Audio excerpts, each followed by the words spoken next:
What's up, guys? Welcome back to the Post Pro Podcast. It's episode 20. We've made it to episode 20. That's crazy. It's 2020, and we're in episode 20. All right. Whoa. 2020. What a Yeah, great 2020 special.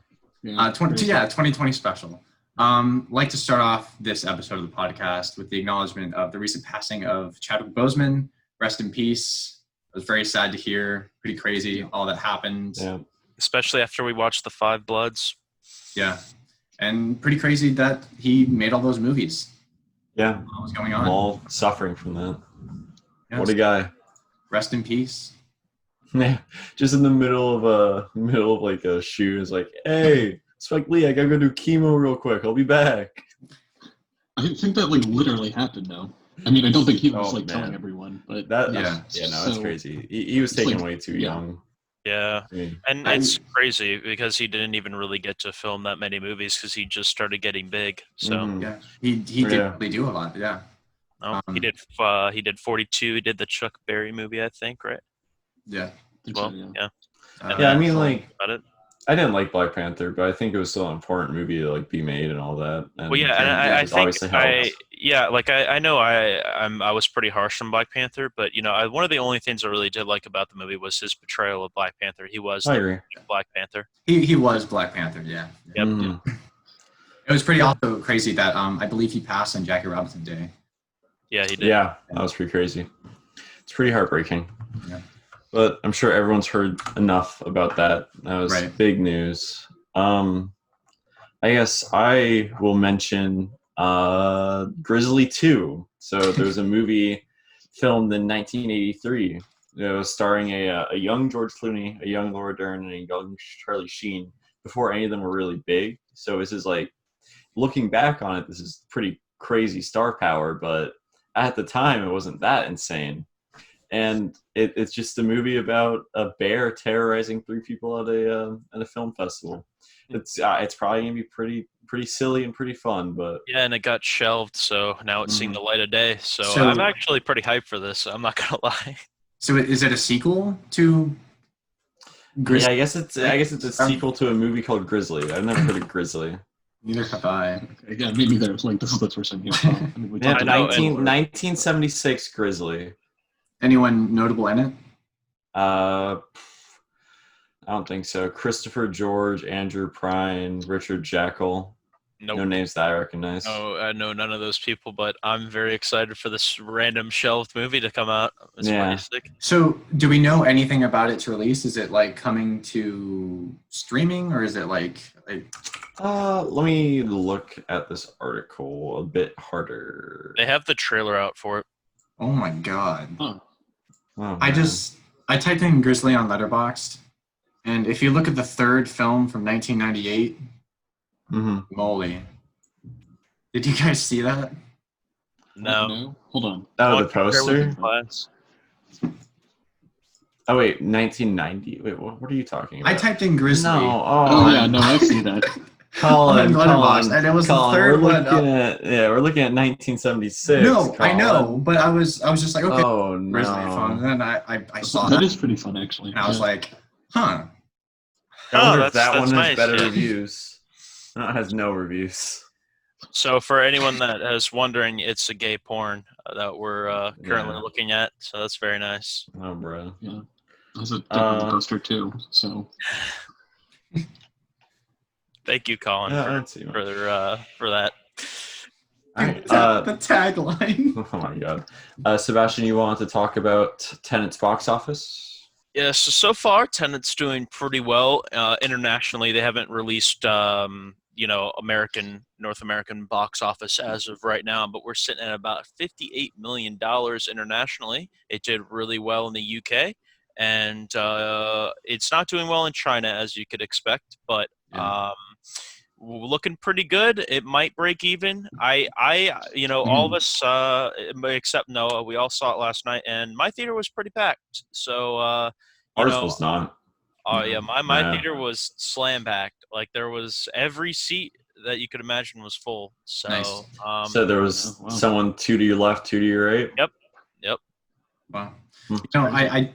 I mean, it is kind of surprising to see how, I wasn't expecting to hit 50 million right away.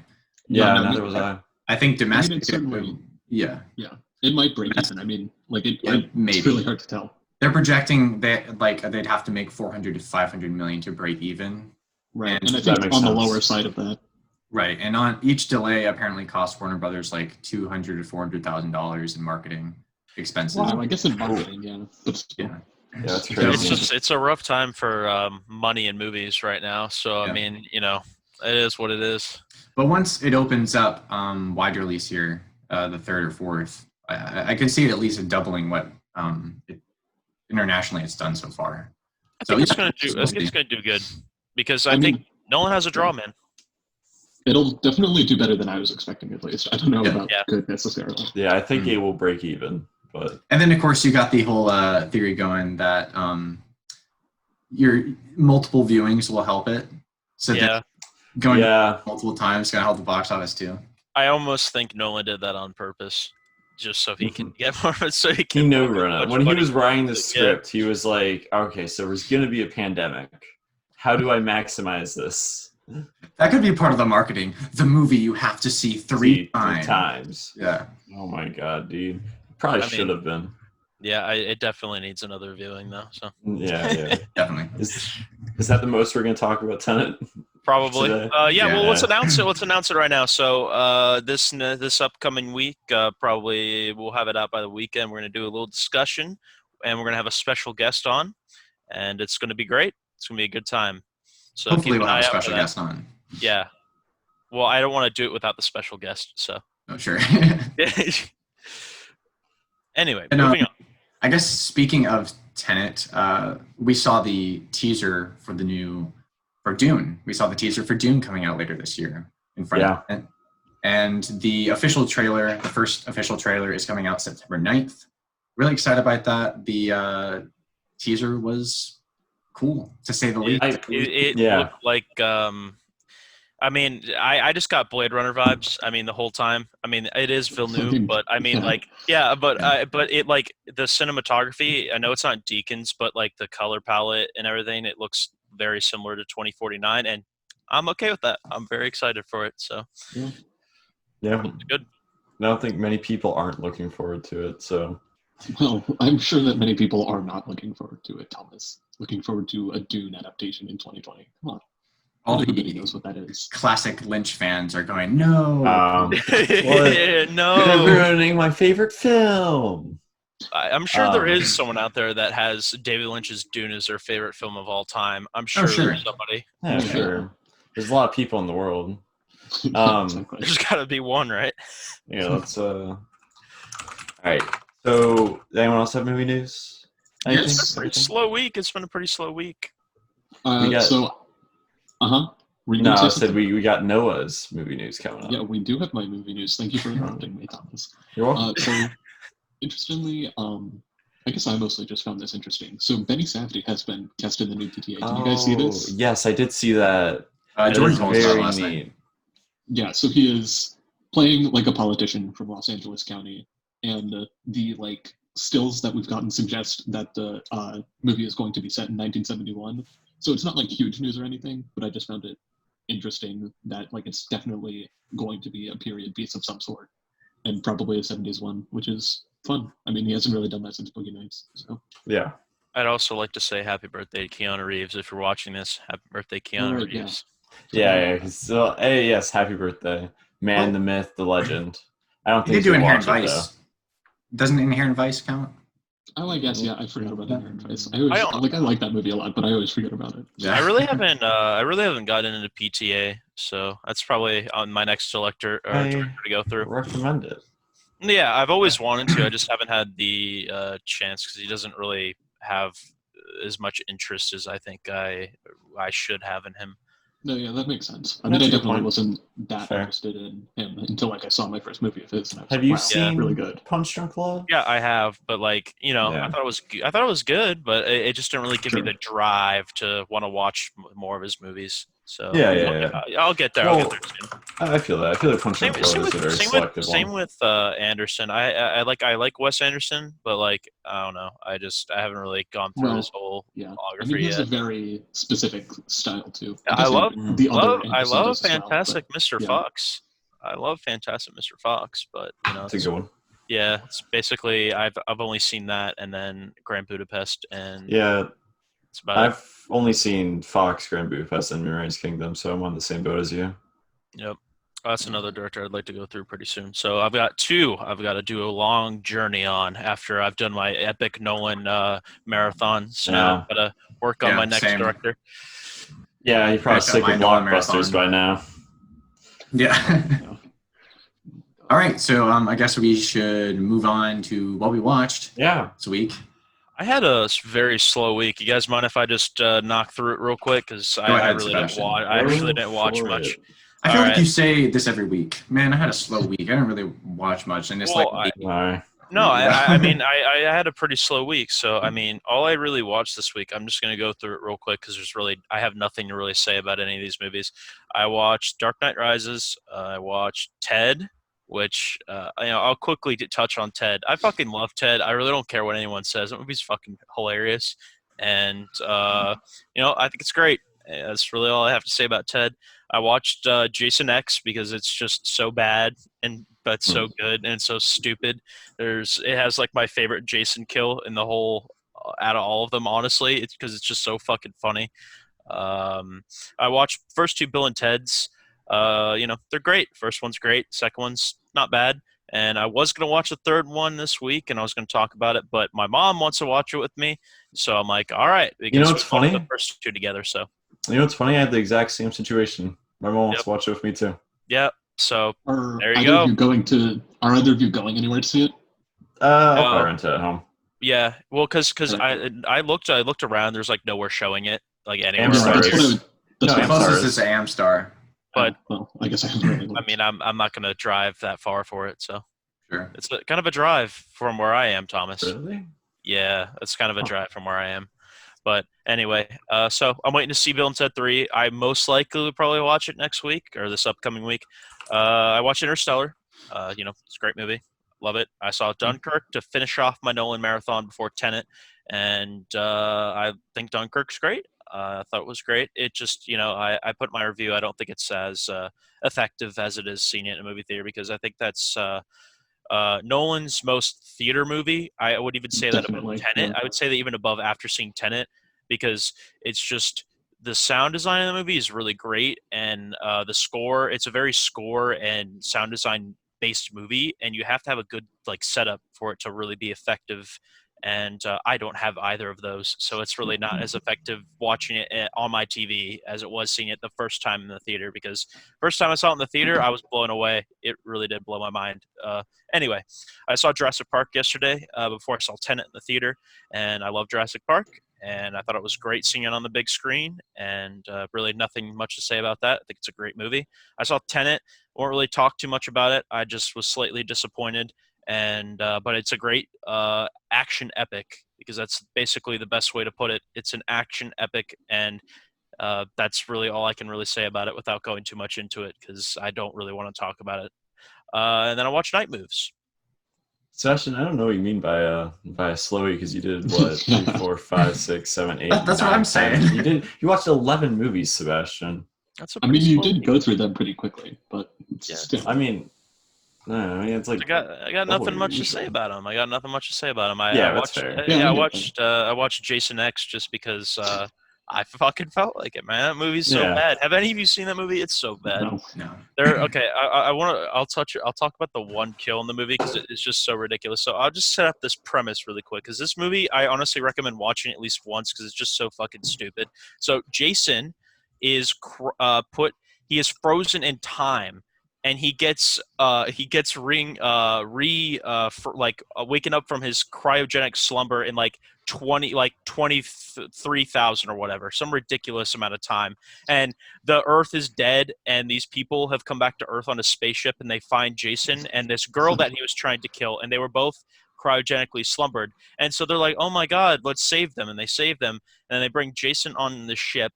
And then he just kills everybody. And then there's a Star Trek holodeck, and he goes into it, and it's Crystal Lake, and he kills these hologram teenagers in a sleeping bag, and it's so funny. And they're like, "Do you want us to suck your cock?" It's so bad and so fun.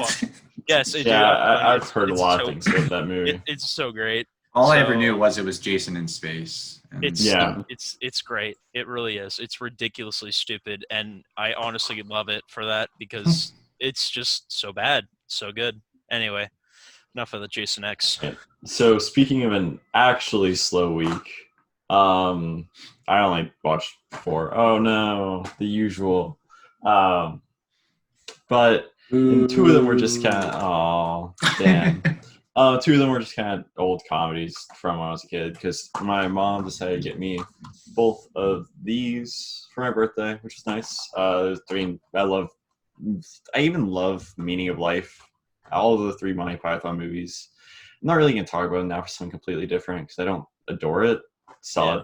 But I mean, Holy Grail is just something so special. It's hilarious to me. I just great. Never stop laughing about it. Speaking of hilarious, also watched Excellent Adventure. Didn't get around to Bogus Journey, sadly. I will watch Bogus Journey before watching Face the Music, but as Sebastian said, I'm really excited for Face the Music. Yeah, I think all the teasers have looked great. I know it's just supposed to be like fan service upon fan service upon fan service. If you haven't seen the first 2, there's like not even a point in watching it. But honestly, I eat that shit up, so I'm looking forward to it. Yeah, I'm expecting it to just be a good, fun time, and that's really all I want from it. And if that's what I get from it, it's like an easy 3 stars for me. So.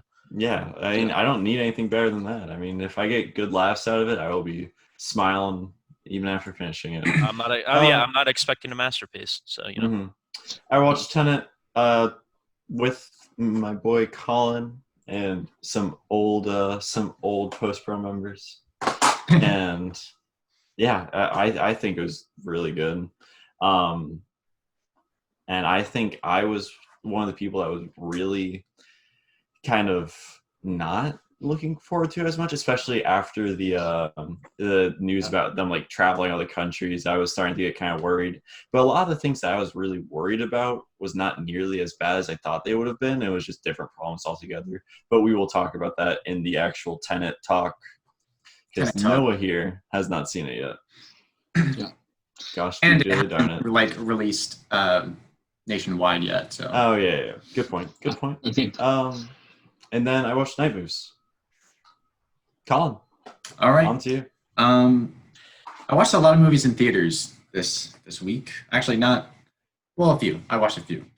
Started off the week with Clint Eastwood's Unforgiven. I decided to check it out as part of the classics playing in theaters right now. And it was pretty good. Definitely one of his better directed films. I just felt like the script was lacking, particularly in character development and motivations and stuff. But I mean, as a Western, it's a relatively new Western. It looks great and the atmosphere's there. It's pretty brutal in certain stretches.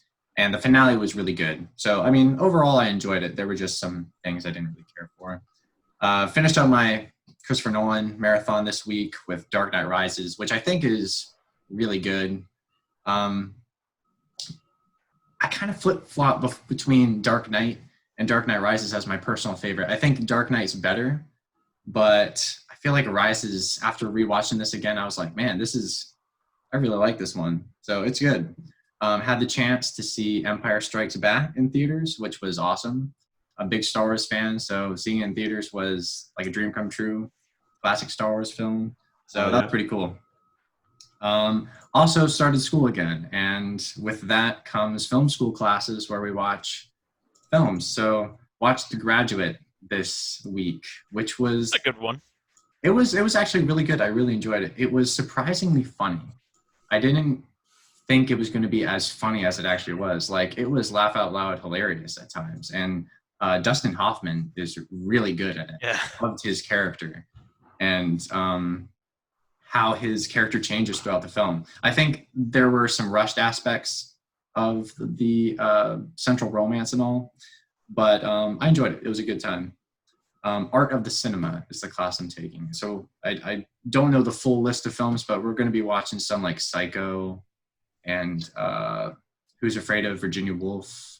A few others. That's been on my list for a while. Yeah, I know. I can't remember all of them, but there were a few on there that I was like, oh, that'll be interesting to see. So rewatched Interstellar, which is great. I think Nolan's most visually impressive and best looking film. Yeah, visually impressive for sure. Yeah, and his most emotionally driven film. You know, that movie makes me cry every time. Yeah. It's great. Rewatched Dunkirk, which isn't as good as I remember. I think partially because seeing it in theaters was like, wow, this is amazing. Having it on this small TV in my room, you know, with just TV speakers isn't much, but I still love it. I think it's a great movie. And I think some people nag on it for having lack of character, but I think it works for the event that's taking place and the circumstances they're in. Watched Night Moves, which we'll get to in a little bit, and then saw Tenet last night. And I need to see Tenet again. I mean, yeah, it's good. I don't think it's Nolan's best. And I don't know if it will improve or get worse on rewatch, but it is his most ambitious undertaking for sure. It's wild. I'd definitely recommend seeing it in theaters. Yeah, like the fact that he made something more ambitious than goddamn Interstellar. Yeah. Jesus Christ. It's wild. It's gonna be talked about for years. That is for sure. Yes. Yeah. Like there's like actually, like there's so much to digest in that movie that people are gonna be arguing for years about it. At least in terms of concept, and then especially the spectacle, because it is just like set piece after amazing set piece after amazing set piece. The finale is literally mind blowing. The finale was so insane. It was one thing. It was one thing to even like write something like that, but then to go out and visualize it and film it, I couldn't even imagine, you know, being on set for that. There was so much. But anyway, that's enough. Yeah. So that was all I watched. On to note. All right. So started off the week with Soderbergh's Side Effects, which I liked. I mean, I like most Soderbergh movies. Interestingly, it's most similar to Unsane in that it's like also a legal, like medical thriller, I guess. I mean, it's hard to talk, and there aren't that many similarities, but I don't know. Just interesting, also kind of low budget, although it has a much bigger cast, which is kind of surprising. And when I looked up the budget, I was like, oh wow, this is like, it was like 30 million or something. But it, oh wow. I mean, it doesn't look like poorly made. It just looks like, you know, like in the way that Soderbergh often does. No, definitely not. Okay. I mean, like, it's understandable, like, that it has a higher budget than Unsane. Gotcha. But it's just like, you know, there's not a lot of showy stuff in it. It's like, it has a very similar, like, low-key kind of feel where it's mostly just like about what the characters are going through, and there's not really any like huge car chases or anything like that. So yeah, I mean, if you enjoyed Unsane, you'll probably enjoy Side Effects at least somewhat. Plus, it has like Jude Law and Rooney Mara, who are actors that people recognize. So, watched Jonathan Demme's Last Embrace. Not really a lot to say about that one. It was like his 5th movie, which I guess is like a lot of movies, but it still feels like he's really getting his feet wet. I'm not even sure if he had, actually I guess he didn't really write any of the scripts, so I guess he didn't write this one either. But yeah, I mean, it's under 2 hours, pretty fun, as Roy Scheider, Christopher Plummer, like weird big cast, but it was also made in 79, so I guess that kind of makes sense. One Flew Over the Cuckoo's Nest. Nicholson is great in it. Yeah, and so is DeVito. It's weird seeing, like, okay, I guess. Did you just watch that? Was that your first time watching it? Yes, yeah. Yeah, it's really good. Yeah, it is really good. And it's also weird seeing, it's like DeVito's like basically first performance. It's like his 4th or something, but he wasn't in a lot of stuff before it. And same for Christopher Lloyd. And I feel like there was someone else in it who was like really big now, but like maybe not, maybe that was it. But still, I don't know. It's just kind of weird to see Danny DeVito before he's really like doing this Danny DeVito thing. Yeah, for sure. Especially for someone like Danny DeVito, who like so clearly has a defined like comedy shtick, and he's just not really doing it at all. I don't know. It's kind of bizarre. Watched Robert Altman's California Split, which I really enjoyed. I mean, again, not really a lot to say. It's just kind of Elliot Gould being Elliot Gould and Robert Altman directing really well. Fun, I guess. Also under 2 hours, so not like a lot going on there. Watched Eyes Wide Shut for the first time, which is pretty fun and good. It was definitely like weird, not what I was expecting. I mean, weird obviously, but like when you think of it, you think it's like a 3-hour sex orgy movie, right? And that's like not what it is at all. It's like that like specific part of it is only like really in it for like 20 or 30 minutes. Who's in that So, movie? Tom Tom Cruise, Cruise, Nicole Nicole Kidman. Yeah. other Sidney people. Pollack. Yeah, right. Okay, yeah, that's one of Tom Cruise's more serious movies, right? Yes. Yeah. I mean, serious Definitely is has maybe like serious a weird movies. way. Yeah. Well, you know what I mean. Like it's not like an action movie. It's like Yeah, one of yeah, those yeah. more Yeah, like yeah, grounded. sure. Yeah, okay, yeah. I And, like, wanted a to watch drama. that one for a while. Yeah, grounded might be a strange term for Eyes Well, Wide Shut. Yeah. Yes. Yeah. Well, you know what I'm trying to Wow. say. It's just not a No, I usual do. Tom Cruise movie. Yeah, it's not Mission Impossible. He's not jumping Yeah. out of a plane. But it still totally uses like Tom Cruise's like bizarre mental like weirdness You with can, his you can just eyes end and it his there. face. Just Tom Cruise's bizarre mental. That, Yeah. that, I'm gonna, Scientology. yeah. as many great people have said, that man built different. Yeah. I mean, he is. He's really like short, you know. But I mean, he never. Oh damn, Noah. Well, he There is. goes He's like, one of our viewers. He's like 5'6". Yeah, he's like 5'6" or something. I don't know, which is weird. He never looks He's like very short. 5'6", you know. Well, He yeah, is. He actually is pretty short. Yeah. That's He's very short. Yes, that is what I'm saying. I like. Okay. Anyway, but yeah, Eyes Wide Shut, fun. I think the only other Kubrick I've seen is The Shining, which The Shining is like a better written movie. I'm not sure if I enjoyed it more per se because, as I've mentioned, I'm not really into like super freak out horror, which The Shining is. But yeah, I mean, both of them are pretty good. I mean, it's not like gross out humor or anything. It's just like constant like anxiety humor is, I guess, what I'm trying to say. I don't really know. Or terror. What am I talking about? You're I good, said Noah. like humor or okay. Yeah. Okay. Safety not guaranteed. Not great. Safety not guaranteed. Not great. Yeah. Okay. I mean, I didn't realize I was saying that when I said it, and then I just repeated myself. Probably gonna check that one out. I saw it was on Netflix. I was interested in Yeah. it. I mean, like, I probably would not have 85 watched minutes. Throw it on Yeah, exactly. while doing some work. I probably would not have watched it if it was like longer than that, and I haven't really enjoyed any other Trevor movie. But I mean, like, it's kind of fun. Like, I definitely enjoyed it more than I was expecting to.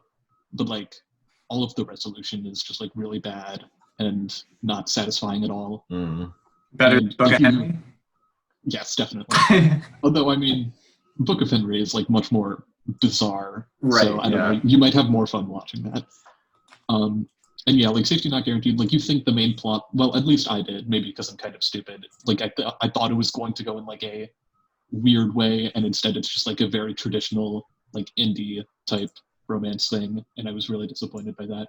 But there are two side plot lines that are kind of interesting, and Jake Johnson is pretty good in it. But yeah, I mean, not really disappointed that I watched it per se, because I don't really know what I was expecting. But still, didn't really love it. Watched The Squid and the Whale, Baumbach's like second movie or something, maybe third. Actually, I think it was his fourth because he's like two movies that like nobody's seen. Anyway, Squid and the Whale, pretty good. I mean, going expecting a divorce movie, it made me a lot more uncomfortable than I was expecting. Not just with the like idea of divorce in general, but just like how like all of the characters are like shown to be really ugly and flawed, which I mean, like, is, you know, that happens in a lot of movies, but I just feel like it almost goes to the point of, like, there are certain scenes where, like, most of the characters are, like, almost completely unlikable, but then, like, in another scene, they'll end up doing something that you kind of relate to, and you're like, oh, I mean, that makes sense. So, definitely a weirder one for Baumbach, because I feel like he's kind of overly saccharine sometimes. And this one was, again, a lot meaner and uglier, but not, like, overly ugly or anything. I wouldn't say it's like a nihilistic movie. I Yeah. always say saccharine, and I always look it up when you say saccharine. Well, I mean, I could just say sweet. I don't know. No, I mean, no, it's a good descriptor. I like the word. I just never remember it. Yeah. Watched Django Unchained. I don't know. Really don't have anything to say about that one. I like it. It's fine. Rewatched Popstar Never Stop Never Stopping, which is like honestly maybe my favorite comedy of the past 10 years. It's just like really great. Almost every joke lands for me. And like this is my like third time seeing it, and still just like almost every joke is like really good, and like I laugh like a lot more than I normally do. which I mean, The better Super- Vox Lux. C. Yeah. Oh, facts. A, facts. And B, Noah is on my side of the pop star to hot rod debate. although I think most, Collin, looking at you. well, Okay, I haven't seen Popstar, so I can't compare. yeah, I think most people who have seen both like equally-ish, or maybe like slightly prefer one, but I don't think there are many people who like greatly prefer one to the other. But yeah, I mean, both of us greatly Yeah. prefer Popstar to Hot Rod. So Mhm. I don't know. But like outside of us, I'm not really sure that it's even a huge debate. Yeah, no. It's a watched- debate in the podcast. Well, I Yeah. like. I haven't seen Hot Rod, but I have seen Popstar, and I do like Popstar a lot. Oh, look at that. It's an inverse. Yeah. Tenet. Inverse. Yeah, Yeah, inverse skirt, inverse skirt. great. Yeah. Yeah. Okay. It's lit. I'm sure what's going on here. Great job, guys. Thank you. Watched Wildlife, which I was talking a little bit with Thomas about earlier, because it was added to Netflix like yesterday, which I was honestly surprised by. Like, it wasn't on my. I mean, like the movie itself was on my radar, but I didn't know that it was Yeah. being added to Netflix. And then I just saw it was on Netflix, and I was like, oh. And then I watched it, and it was good. I mean, Carey Mulligan and Jacob Gyllenhaal are good in everything I've seen, except for like Prince of Persia, I guess, but I don't really remember that, so who cares? That's a pretty good movie. I don't know what you're talking about. Yeah, I really don't remember it, like, at all. Yeah, no, it's not great. Anyway, what's I gonna say? Oh yeah, and the kid, who I think has been in like one other movie, is also really good. Although I feel like I just kind of noticed this on this watch. I feel like a lot of like good kid performances are just like kids who are really reserved, and you don't give them like a lot of dialogue, and then it's like, wow, this kid is great at doing stuff with his face and not delivering dialogue. Yeah, And I more guess it's subtle. kind of like a cheat to make I mean, he was like 16, 17. It's not like he's a child actor Sure, but- yeah. still. Yeah, I mean, it was pretty good. Then I watched Night Moves, which I guess we will get into talking about right after I Transition. take a sip of water. Before we talk about it, did you guys know this movie had a lawsuit? Really? Yeah. Yeah. Look at the Wikipedia, yeah. It's pretty interesting. They it had a lawsuit and they worked it out behind the scenes. Just thought that was weird because someone was claiming that it was too like another movie or a novel, excuse me. So yeah, just thought that was interesting. That's kind of neat. So it wasn't settled? Yeah, they settled it behind the scenes. Yeah, Oh, I think okay. out of court, which I feel like I'm not going to be able to come up with any of examples, but like I feel like I like had like another movie that I watched like within the past month that I like looked on the Wikipedia page, and it was like there was a lawsuit about something, or maybe it wasn't like a movie, maybe it was like a novel or something. I don't really remember, and I don't know. I just feel like it's fairly common to see like some person files a lawsuit against like a really successful movie, and then it's dismissed or settled out of court. Yeah. Yeah. Yeah. Or happens like a lot. any media in that sense. Happens all the time. Yeah, Exactly. music is a big one. Yeah, Well, yeah, that's true too. Although that is kind of different because sure. I don't know. Anyway, Anyway, tell us about Night Moves, Noah. yeah. So I hadn't seen it before, which is a first for any of my picks at least. And I mean, I ended up liking it, I guess, is the main thing. The only other Reichardt movie I have seen is First Cow, which Thomas has also seen. And it is like similar stylistically in a way. Like it's both of those movies are very much slow burns, Yeah. both focused on like the Pacific Northwest scenery and just landscapes. And there's a lot of like wide shots of like landscapes and trees and nature and stuff. Yeah, I mean, I can go a little more in depth. I'm just trying to kind of summarize my thoughts. And I guess the more interesting thing about this was it was definitely way more of a thriller than I was expecting. Like really the only thing I knew about this movie was that it was about 3 radical environmentalists. Like I didn't know even what radical meant necessarily. Like I didn't know they were gonna. I mean, heavy spoilers ahead, obviously. For Yeah. We always have spoilers for Well, the main yeah. discussion. But yeah. No, yeah. But I feel like it's impossible to really talk about this movie without like talking about specifics. For sure. Aside from just like Reichardt's general style, like I was saying. Um, Yeah, I will definitely add that Reichardt's style worked in like the thriller aspect very often, and then there were still parts where it didn't feel right to me, which is how Sure. slow it I was. definitely get that. Yeah, I was honestly surprised by, I think, okay, so side note, which I haven't actually mentioned while we're recording, but I've been having Wi-Fi issues for the past 2 or 3 days. So I think like halfway through the movie, my Wi-Fi just like cut out. So I had to like take a 10-minute break or something. But other than that, I don't think I was really like taken out of the movie in a sense. Which like I might have been for First Cow, but that's like a little bit longer and a lot less happens in that. So that kind of makes sense. Yeah, First Cow is definitely a lot slower.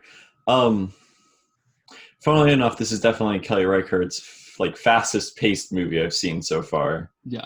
Because but even then I still have the issue I have with most Kelly Reichardt movies where it's like it just gets boring sometimes. Yeah. And I mean, First Cow I think had that problem the least since I really cared about First Cow's characters. And I think Old Joy definitely had that problem the most. Sure. If any of you guys are into watching Old Joy. I haven't I seen Meek's definitely Cut will. Off yet. Yeah. God, that one was unbearable. That's all I can compare to. So This is my first of his, so I have First. nothing to compare to. Go ahead now. Okay. Yeah, right. The thing that you were talking about kind of sparked something that I was going to say, which I was thinking of while watching the movie. Right, okay.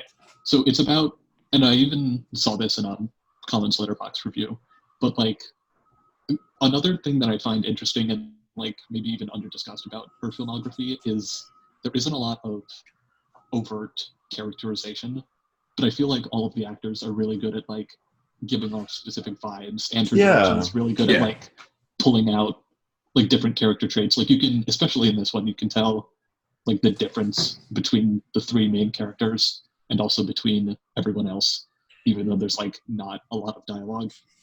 Maybe I didn't really think of that, but they just very much are stylized. And you kind of just know who they are even just by looking at them and getting your first glance. Yeah, and it definitely helps that Jesse Eisenberg like has a type, and he is playing not entirely against type, but like somewhat against type. Like he's definitely more reserved in this movie when he's usually like a lot more manic and like mean, and he's definitely still like an asshole in the, I mean obviously he's an asshole in this movie, like spoilers. Yeah. But there's definitely points of him being manic as well. Like I still saw Eisenberg. Well, yeah, but that's kind of what I'm saying. Like I don't think he's playing against type, but the way I saw it was like, you know, like younger, like 25-year-old Jesse Eisenberg's character was like super manic. And he's almost like playing alongside type. Right. And as he got more like radical and environmentalist and older, he kind of learned that he like had to tone himself down, but he couldn't fully like change into a more reserved person.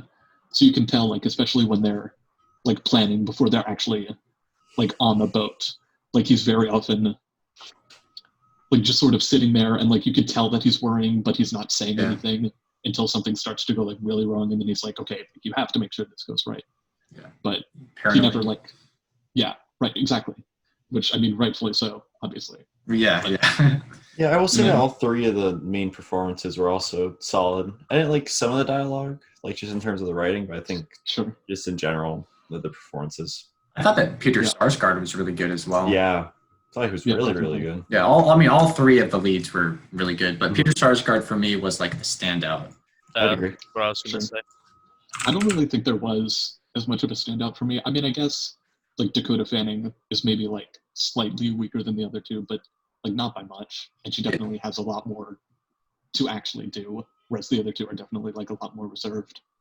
And obviously Jesse Eisenberg we've seen in a lot of stuff, and Peter Sarsgaard we haven't. So I guess that kind of makes sense. But I didn't really see as much of a standout necessarily. But yeah, I mean, that makes sense. I really like the cinematography. Yeah. It's very pretty. I mean, it's very consistent alongside her films. Yeah. Her films always look good. She definitely knows how to frame and kind of establish a shot. Yeah, it's nothing ever like mind-blowing, but it's simple, effective. Yeah, so it was nice. There's a lot of like static. I mean, like we've been saying, it's very slow. Like there's a lot of static shots. There's a lot of slow pans. there aren't really that many like zooms or any like weird crazy things. It's a very character-driven movie. Yeah, definitely. Yeah. I mean, the only thing I can, the only other film of hers I've seen was Meek's Cutoff, which I hated because it was so boring and monotonous, and I just couldn't get into it at all.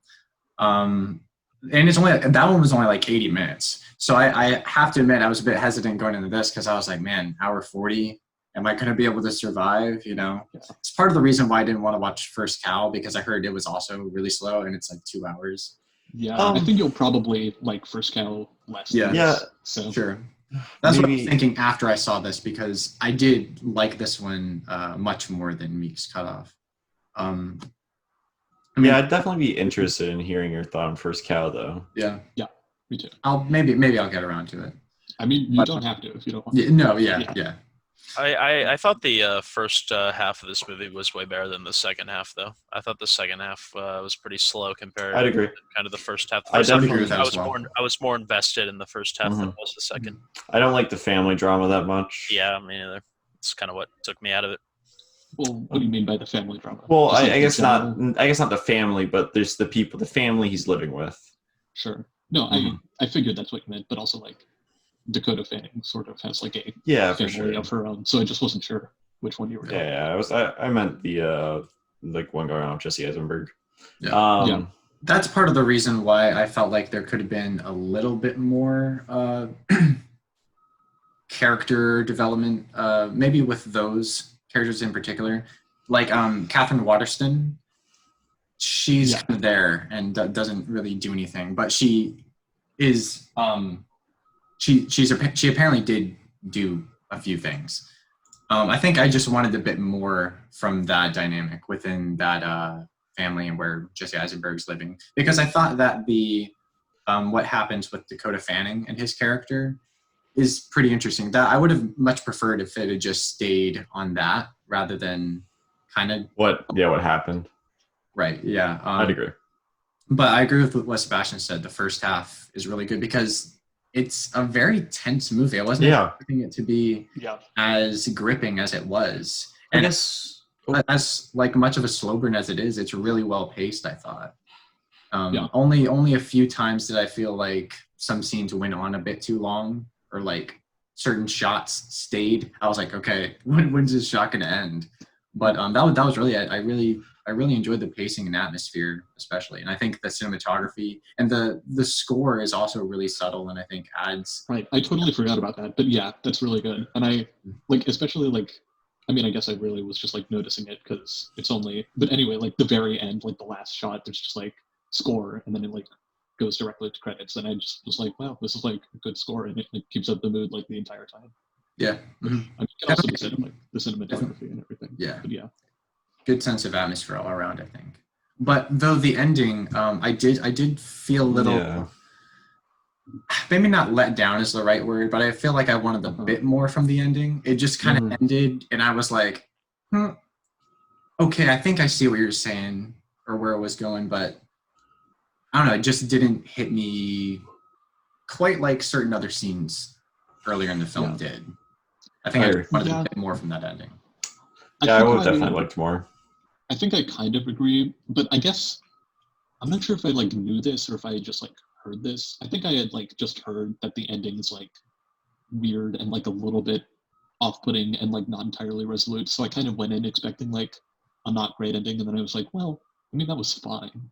Like I definitely don't think it was like a really solid ending or anything. Yeah, I didn't hate it, but I feel like it could have been more. Could have been a bit more to it. Yeah, could have left more of an impact, I think. Definitely agree. I mean, this discussion has felt like a Kelly Reichardt film, like just very, very like subtle, composed. Where I mean, look, a lot of weeks prior has been a lot of like very passionate discussion of film. Yeah, I mean, but I mean, this is still passionate.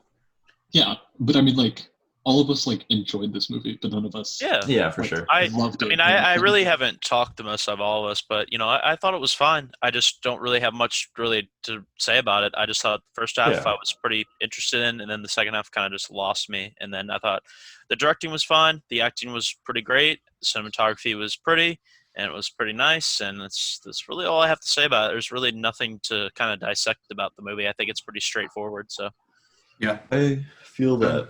subtle and effective when it needs to be. Well-made movie. Yeah. Yeah. And I guess the only really, like, this is kind of the final thing I'm going to say, but like a lot of you have been talking about how you didn't like the second half as much. And I guess I would agree with that.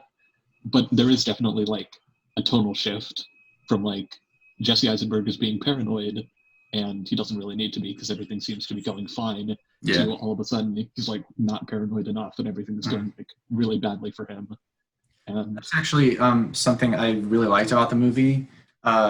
Every time you, in the like first half of the movie, every time you thought something was going to go wrong, it would lead up and then it would be okay. Yeah. So it did a really good job of keeping you on edge consistently. Yeah. And then when it does take that turn in the second half, which is what I did really like, because it does get pretty dark. I was like, wow, I wasn't expecting it to go there. Yeah. With what he happens to Dakota Fanning's character and all. yeah, I mean, and it just like keeps getting worse and worse after a certain Right, point. yeah. And yeah, I mean, I definitely do think that the first half was better, but I still like enjoyed the second half a lot. Yeah. And I didn't necessarily like notice as much of a downshift as I guess you guys did.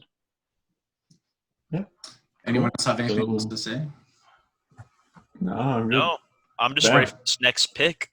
Yeah. Let's go around the Oh, horn and give yeah. our ratings real quick. I get Oh. a solid 6. I 6 gave out of it 10. an 8 out of 10. I'm with a 6. I'm pretty much the same as Collin. That's 3 out of 5. Yeah. That was also a 6 out of 10. Nice. So Liked it, didn't love it. that is a 6.5 out of 10 average. Yeah. Not bad. Not bad at all. Definitely not. Yeah, not bad at all. It is So- now my pick, which makes it feel like time's flying because it felt like my other pick was yesterday. So, It really does. Yeah. Christ. So I was gonna make a joke because I was gonna show this and then I was gonna grab the actual DVD. Then I couldn't find the actual DVD, so just imagine I have the actual DVD. But but movie version because this is the animated show. However, Alright. I'm looking forward to rewatching this. Like I said, I haven't seen it in forever. Noah, I know, is logged in his Letterboxd, so you've seen it semi-recently. Sebastian, I think you said you watched it. I watched it as a kid, and I haven't watched it since. Okay. Did you like it as a kid? I thought the show was better. Well, I'm excited for us to revisit this because I mean, I love this movie. I actually rewatched The Big Race the other day, and oh my god, it is so cool. I think this movie is like really, really ahead of its time. Yeah. I just Yeah. remember it came out during Transformers hype. Yeah. Yeah, I guess that's true. That's the It, only thing. It's like I remember, like I was like excited for the next Transformers movie, or like the first Transformers movie, and then Speed Racer came out, and I was just like, wait, this is a Transformers. How much did it underperform? Because I know its budget was massive. It came. Trust me, I'm almost positive it came out like during Transformers hype because my dad was like, he's like, you get to see one. You want to see Speed Racer or Transformers? And I was like, Transformers. It came Yeah, out its 2008, so it was a Mhm. year after the first Transformers. Its budget was 120 mil, and it made 95. So I mean, it's pretty not great. Any amount of loss that's in the millions is pretty bad. Yeah, and it was 43 million domestically, so that's like really bad. Oh, yeah. Wow. Wow. Definitely excited to rewatch it though. I'm excited to see what all of you guys think. I guess I know what Noah thinks. I've never seen it, so I'm looking forward to it. I've only seen like stills and clips. I know it's very colorful. Oh, it's crazy, dude. It's oh man. Great. I'm interested to see what I think of just like the actual dialogue rather than just the race, because I mean, just even rewatching the racing, I know I'm gonna love that part at the very least. But I'm interested. See what everyone thinks. I am excited to watch Speed this. Racer, but not this Yeah. Speed Racer. And by the way, guys, it is on HBO Max. So if you guys can Oh, figure HBO that I out. don't think any of us have HBO Max. Yeah. Yeah. Okay. Shit. I'm only getting it for Snyder Cut. Yeah. There's some cool So stuff on it. you have the DVD though, right, Thomas? No. Oh, That's I thought why you I couldn't find it. So that's why I was saying I have this DVD, Pirates Bay. but sorry. We'll find it. Hey, free trial of HBO Max coming right up, right? Yeah. I'm only doing it for Snyder Cut, dude. Yeah, I'll probably do that when the Snyder Cut comes out too. Hey, you have multiple emails. It's not that hard to make them. Damn. Well, we'll figure it out. It's just remembering to cancel the trial. That's the hard thing. Yeah. If I ever do that where I like want to watch one thing, I just watch the one thing and then just immediately cancel a trial. Why would you sign up for a trial just to watch like one thing? Unless it's like Snyder Cut. I'm literally Well, because it's not that hard to sign up for a trial. I will say this. I think you're saying you got 7 days, so you could watch a few things if you want. Yeah. I will say this. I agree, but if I like wait more than the day, I just forget. I forgot to mention this. I've been watching a little TV recently, and Harley Quinn, guys, the show is actually fucking amazing, and I highly recommend watching it. It's honestly like some of the best DC I've like ever seen, and DC never fails in animation, but fucking A, dude. The Harley Quinn show is so bloody. It's so meta. And they make fun of, like, because Harley Quinn was on the DC Universe streaming service. They literally make fun of the DC streaming service in the show. And, like, there's all these meta jokes. And Joker is, like, ridiculously, like, comic. And then Bane talks like Dark Knight Rises Bane in the show. But he's like, huge Bane, like, comic Bane. But he talks like he talks like that in the show. And like all the characters are ridiculous. I just thought I'd mention that because it's actually like pretty great. So I didn't expect it to be good. Like my friend was like, "You gotta watch it." And I was like, "Okay, fine." I watched the first 3 episodes. I'm like, "Okay, this show's fucking awesome." Yeah. And I didn't that expect reminds it me. at all. I need to continue with my DC anime. No shit. I haven't watched any in such a while. God. And then I got to get back on my Wes Anderson marathon. Yeah, exactly. Yeah, and you gotta watch Dark Side War. We are Yeah. way past me deciding the pick. Let's Collin, let's wrap it up. So that'll wrap up the 20th episode of the Post Pro Podcast. Stay tuned next week when we review Speed Racer. And the Tenet discussion. And and the Tenet discussion whenever we have that out. For All right. Goodbye.